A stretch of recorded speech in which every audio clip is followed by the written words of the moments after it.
അയ്യപ്പ സംഗമത്തിന് ക്ഷണിക്കാൻ Devaswom board president വീട്ടിൽ വന്നത് താൻ ഇല്ലാത്ത സമയത്താണെന്നും തന്നെ മര്യാദ പഠിപ്പിക്കാൻ ദേവസ്വം മന്ത്രി ആയിട്ടില്ല എന്നും പ്രതിപക്ഷ നേതാവ് വി.ഡി. സതീശൻ.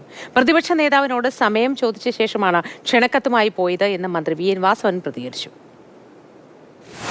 ഇദ്ദേഹം എപ്പോഴാണ് വരുന്നതെന്ന് തൊട്ട് രാവിലെ തൊട്ട് രാത്രി വരെ എനിക്ക് കാത്തിരിക്കാൻ പറ്റുമോ? അത് ഓരോ വീട്ടിലെ മര്യാദയാണെന്ന് ദേവസ്വം മന്ത്രി പറഞ്ഞു. അദ്ദേഹത്തിൻ്റെ മര്യാദയൊന്നും പഠിപ്പിക്കണ്ട. അത്ര ആയിട്ടില്ല. നമ്മളോട് പറഞ്ഞിട്ട് വരണ്ടേ? അതൊന്നും ഇല്ലാതെ വന്നിട്ട് പുറത്തു വന്ന് വാർത്ത കൊടുക്കുന്നത് ചീപ്പാണ്. അത്ര ഞാൻ പറയുന്നത്. കത്ത് കൊടുക്കലിൽ നേരിട്ട് ക്ഷണിക്കണമെന്ന് നിർദ്ദേശിച്ചിരുന്നു. തിരുവിതാംകൂർ ദേവസ്വം ബോർഡും മെമ്പർമാരും ചേർന്ന് അദ്ദേഹത്തോട് വിളിച്ചു ചോദിച്ചപ്പോൾ 2-ാം തീയതി കാണാം, അതിന് മുമ്പ് ദുബായിക്ക് പോകാമെന്ന് പറഞ്ഞു. ആ പറഞ്ഞതിനനുസരിച്ചാണ് അവിടെ ചെന്നത്. അത് ചെന്നപ്പോൾ നേരിട്ട് ക്ഷണിക്കാൻ ചെന്നപ്പോൾ കിടക്കുകയാണ്. ഇപ്പോൾ എഴുന്നേക്കാൻ ബുദ്ധിമുട്ടുണ്ടെന്ന രൂപത്തിൽ അദ്ദേഹത്തിന്റെ PSO ആരോ പറഞ്ഞു എന്ന് പറഞ്ഞു.